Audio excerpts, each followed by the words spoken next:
What's up, everybody? It's your girl Jay on the track, and I'm back with a story to tell this time.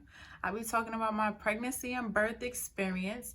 But before we get started, like and subscribe because it's coming at you. Stay tuned.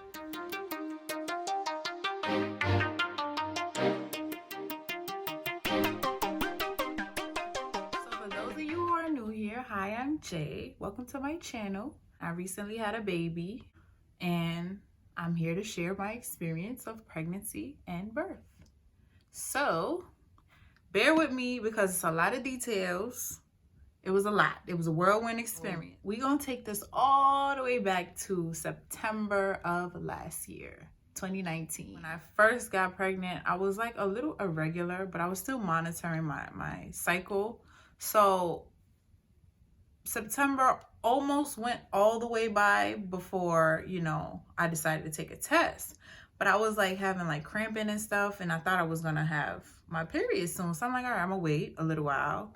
A week that I was supposed to have my period went by, and I'm like, all right, so maybe it's just my cycle being irregular again. And I just was like stressed out because of work, and I'm like, why am I irregular? My hormones, just everything was a hot mess. So I decided to take a test. The ending, I think it was like the 29th, like the very ending of September. So it was positive, but I had a little Walgreens generic brand and I didn't really believe it. So I was skeptical and I was like, let me just take another one just to make sure.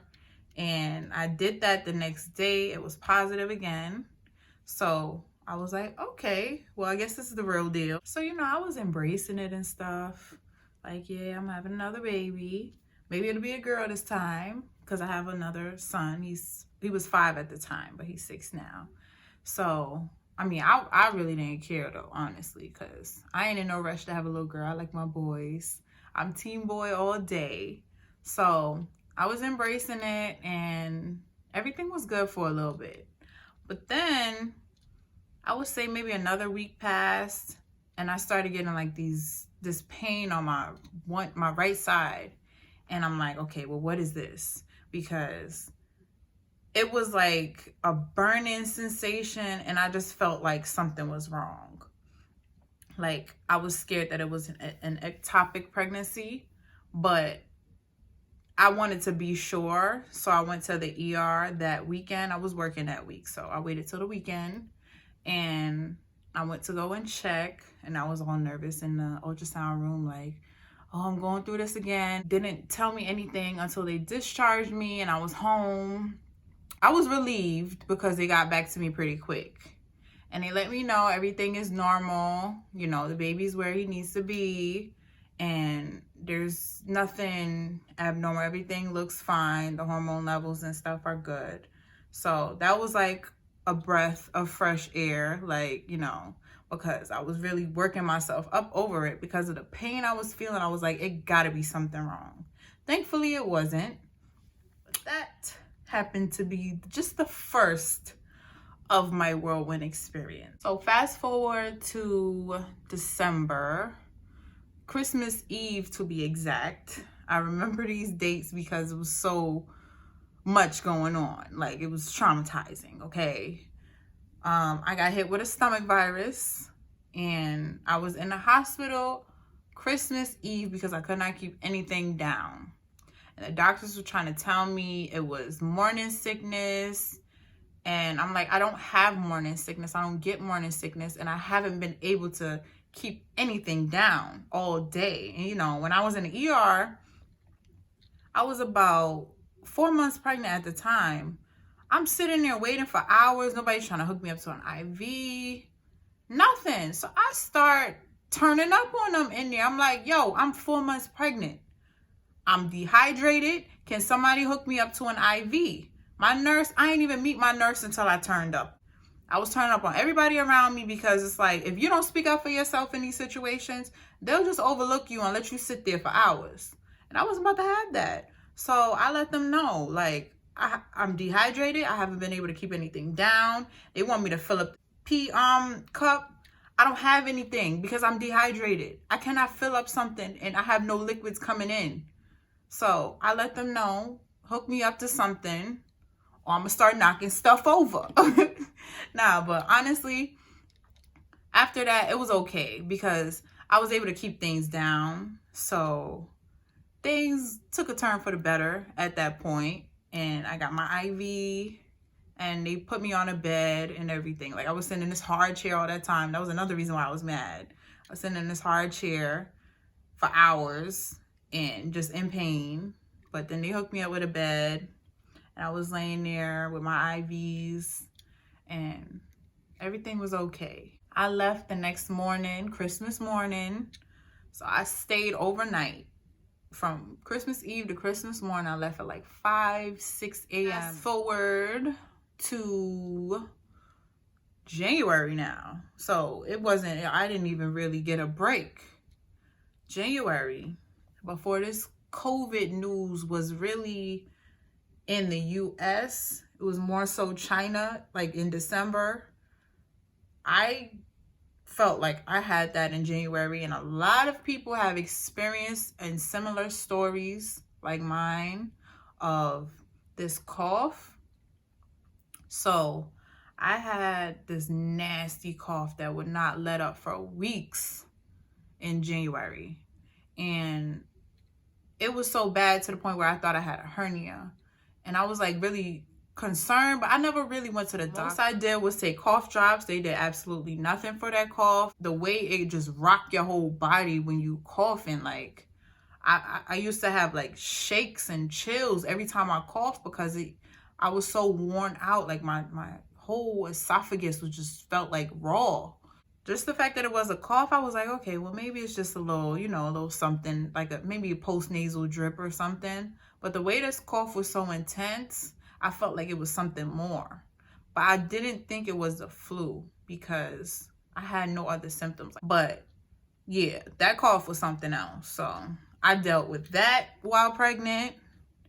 Then the next month, February, I got the flu.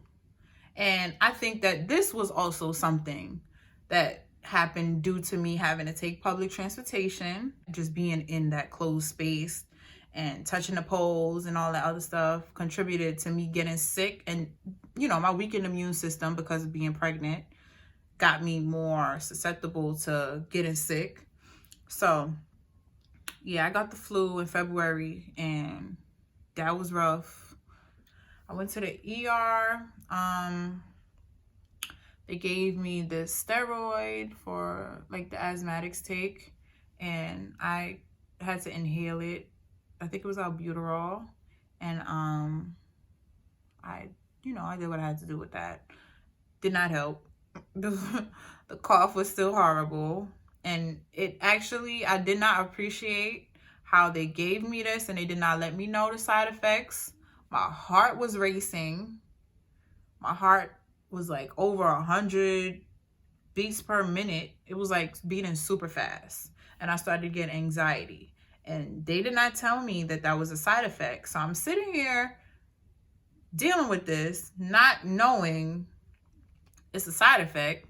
And I'm thinking I'm going crazy. I think by the 5th day, I was all better. I was able to move around. So yeah, after that whole ordeal, it's so from like, let's say December, that's when the temperature started to steep down, all the way till February. That was like my last straw. That flu, that was my last straw. But me and my baby boy in my tummy, we was working out there. The coldest day I had was 26 degrees with a wind chill. So it felt like 22, but mama needed to make that money. And I was out there and they was all like, you okay? You okay? I'm like, listen, I'm cold as hell right now, but I'm gonna make it through the day. I had my overalls, I had my jacket, I had my layers. I was good to go. And I lasted. They were shocked at the end of the day, but I'm like, I knew I had it in me. You just gotta keep moving around, that's all. I was out there. I was lifting up stuff, trying to keep myself like moving so I could keep busy. You know, my foreman also, he wasn't having it after a while, me lifting stuff up. I appreciate it, but I was cold. That's another reason why I had to leave, because I couldn't move around that much because he put me on light duty.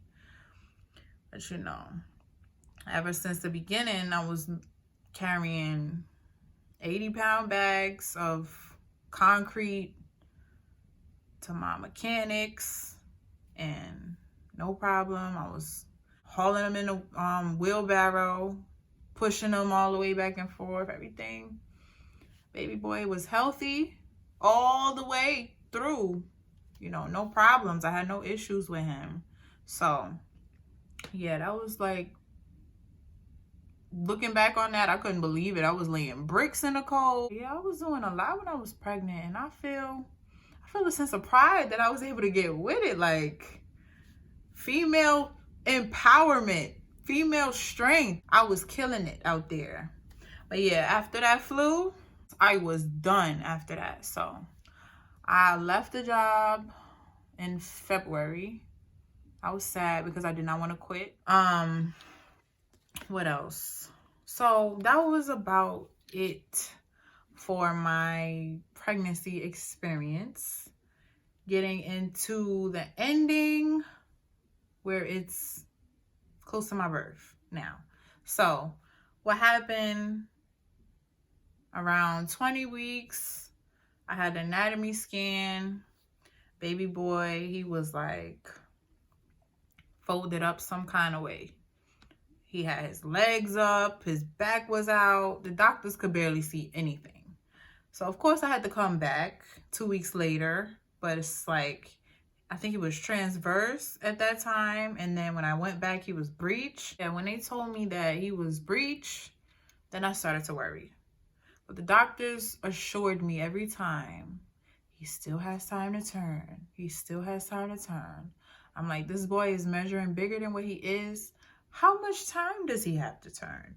Because it sounds like time is ran out. By the time I was like around 32 weeks or 30 weeks, the doctor told me to start doing exercises to try to make him to flip.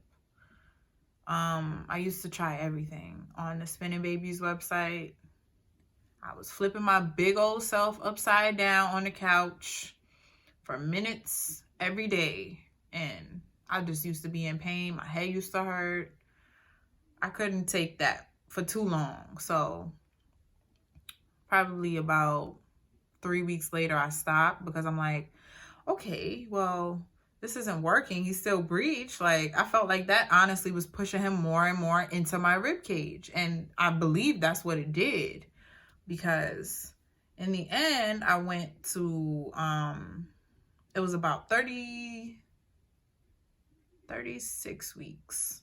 I went to get another ultrasound because my doctor, time was running out at this point. But I already felt like time done ran out. But the doctors wanted to wait and see. I already knew with the connection I had with my baby, he was not about to flip. He liked the way he was. Either that or he was stuck, one or the other, but he was not about to move. So I had my ultrasound and he was still breech. And it was so bad, like they couldn't even see his head, like his full top of his head. And it's because he was stuck under my ribs. At my very last attempt to get him to flip down, because I was so afraid of getting a C-section, I did an ECV.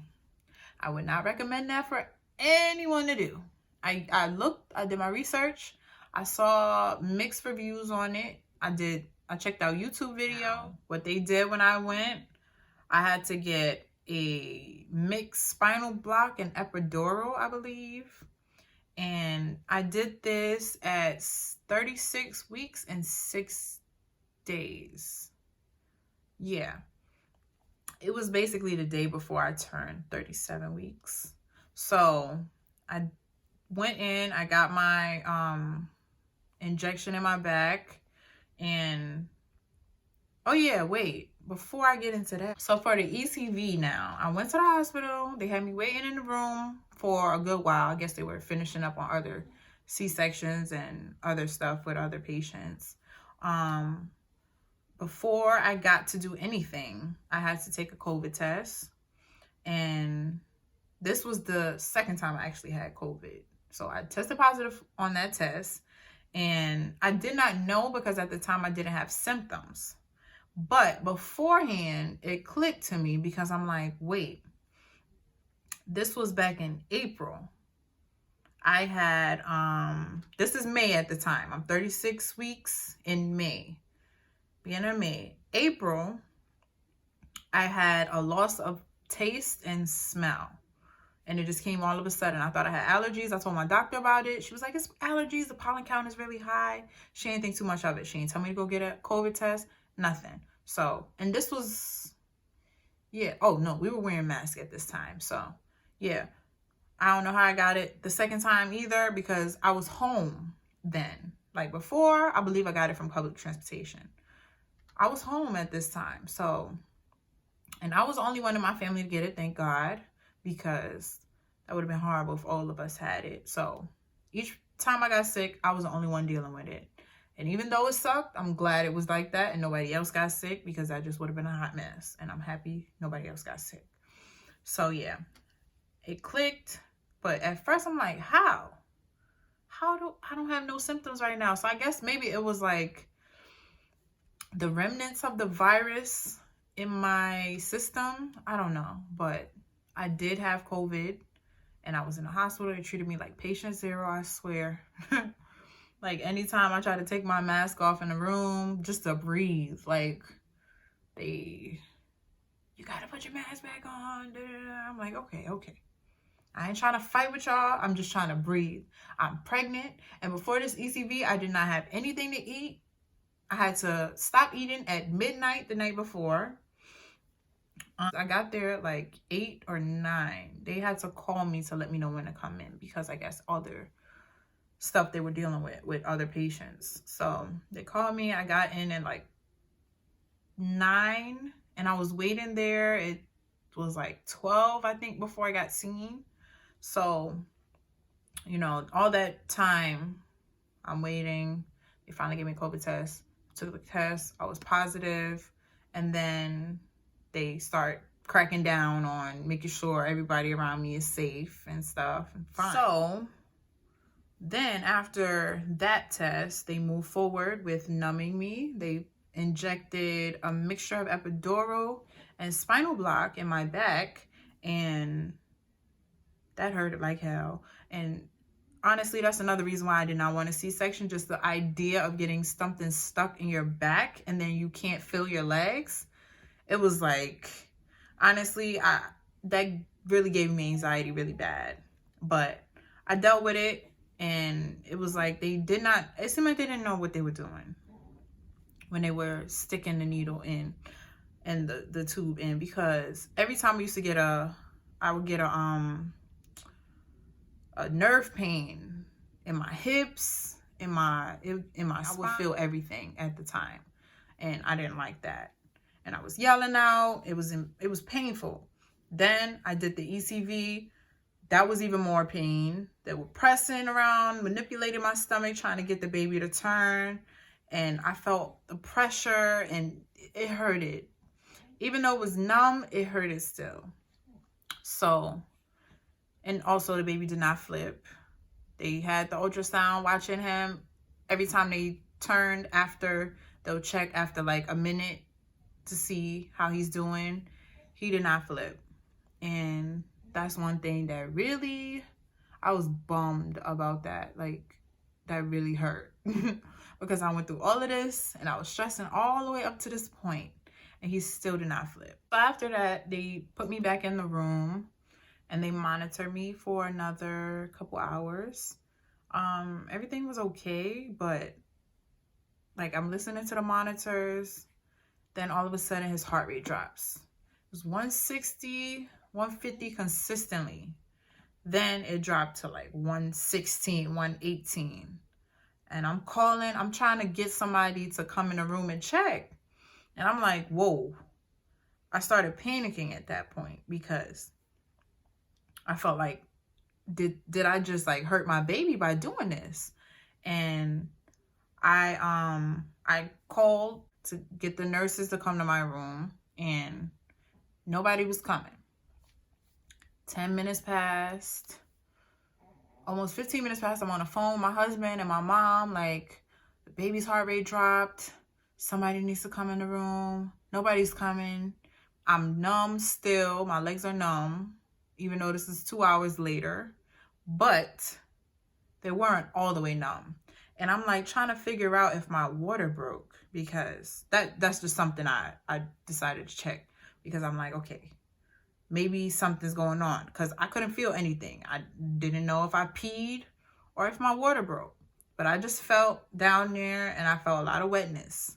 So I'm like, okay, well, maybe I peed. So I'm trying to see. It looks like pee, but also, I don't know. It was a lot. Like, I don't know how I had a lot of pee like that in me, and I didn't even have anything to really drink. But I had IVs after the surgery, so that could have been a factor. I'm thinking of a million things in my head, what could be going on. But instead of waiting there, because obviously they weren't trying to come, I pulled myself out the bed, and it was hard because I had the monitors. I had to rip the monitors off, and then I had my IV that was in my arm still, and I had to pull that around the bed because the door was like on the left side and my IV was on the right side. So I had to pull it around the bed and pull myself up on the bed. I couldn't figure out how to make the sidebars go down so I could like slide off the bed. I had to ease my way out all the way to the end of the bed to even get out. And I did that. It's crazy that like I actually did all of this and I had to go through all of this, but I did that. I got to the end of the bed. I'm like, damn, my legs and my knees are like really weak and I can't feel them. So I'm holding on to the bed and I made myself stand up. I'm like, okay, this isn't that bad. Even though I cannot, like my knees and my legs, I can't really feel them. I'm trying to use my brain to make them move. So I did that. I got up and I started walking very slowly. I'm holding on to everything around me. And I walked to the door. It was probably about 10 feet away. I finally got to the door and I opened it. I'm yelling out the door, help, help, can somebody come in here? I wasn't playing no games about my baby now. And I got somebody's attention. They were like, what's wrong? I'm like, my baby's heart rate dropped. Da, da, da. They're like, okay, we'll have somebody come and I'm going to get somebody. I'm like, okay, I'm standing in the doorway still. I don't care if they treated me like patient zero because I got COVID and I'm all in a hole. I did not care about anything at that moment. I'm in the hospital. Y'all need to take care of me. Okay, so they finally got somebody that came probably about 5 minutes later. But the nurse came in a little before that and she was like checking me out and stuff. And so they checked the monitors. They saw the heart rate. The heart rate went back up a little bit to like 130, but that still wasn't like normal to me. I didn't feel right about that. So the doctor finally came in and checked the heart rate and the baby on the ultrasound. They said I was leaking fluids. And even when I was standing up next to the nurse before the doctor came in, it was like some trickling out. And I'm like, that's not pee. I know that got to be my water breaking. So that was one of the risks of an ECV. And it happened. I feel like everything that they say was a risk happened. And, you know, I dealt with it. I was rolling with the punches. But at the same time, I was advocating for me and my baby, because I know that if you don't advocate for yourself and you don't stand up for yourself and actually put your foot down and get the attention you need or get the help you need, they will overlook you and they will put you to the bottom of the list to somebody who is advocating for themselves. So that's what I did. And, you know, and also I was scared because somebody had died in that hospital like a week before from a C-section. So I'm like, yo, y'all not about to treat me like this. Y'all not about to do me dirty. because it was the same situation. She felt like something was wrong, and she tried to get help. The doctors just kept pushing it away. And it's like, they made it seem like she was bugging, but she wasn't in the end. So I was making sure everything was good to me. Like, if it looked good to me, before I even let anything else rock. 45 minutes later, I got my C-section, and my baby came. I had my baby at 36 weeks and 6 days. He was premature, and he was still breech, obviously, when I had my C-section. And I had a panic attack on the table. It was horrible. I really did not want a C-section at all. And I was just thinking of all the things in the world, and I was just scared. And I was panicking. My husband was there. Thankfully, he was able to be there because I had packed just in case things went left. I packed the hospital bag, and he was just waiting in the car for me. So I'm happy he was there, because I had a very bad panic attack. I had to get a breathing mask and everything. Like, it was bad. Like, they lay you on this hard, flat table. They cut you open. You feeling stuff. And the whole time I'm just waiting to hear my baby cry, because at that point I'm crying. I can't breathe because the pressure of his head is in my rib cage because I'm laying flat.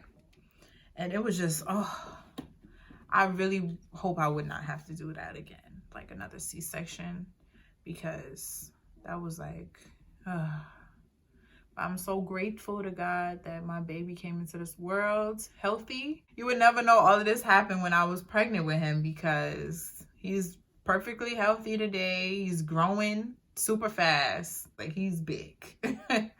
But I'm grateful to God that I made it through that. You know, I heard my baby cry even when they was pulling him out. Oh my goodness.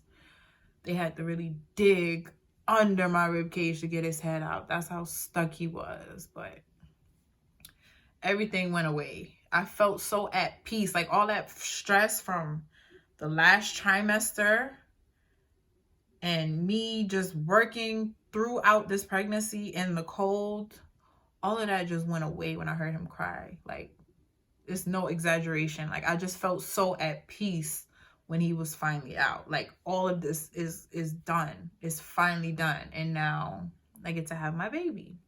So after that, you know, they took the baby to the little station where they weigh the baby and all that other stuff. But yeah, overall, hopefully I don't have to go through that again.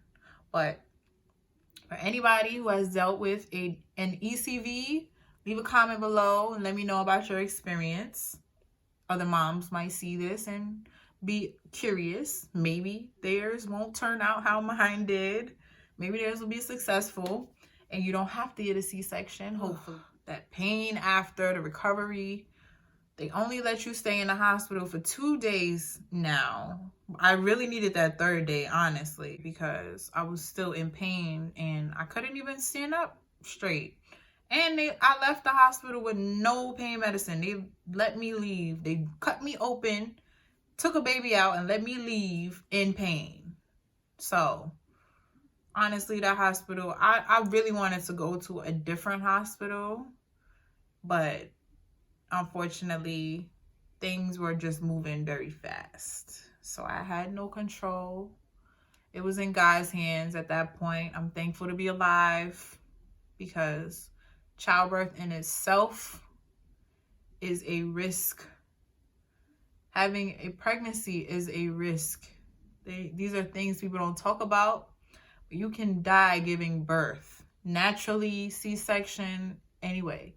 And I'm thankful I survived this whole ordeal. Yeah, so if you enjoyed my video and my experience sharing with you, like, comment, and subscribe. There'll be more videos like it. And I'll see you next time. Peace.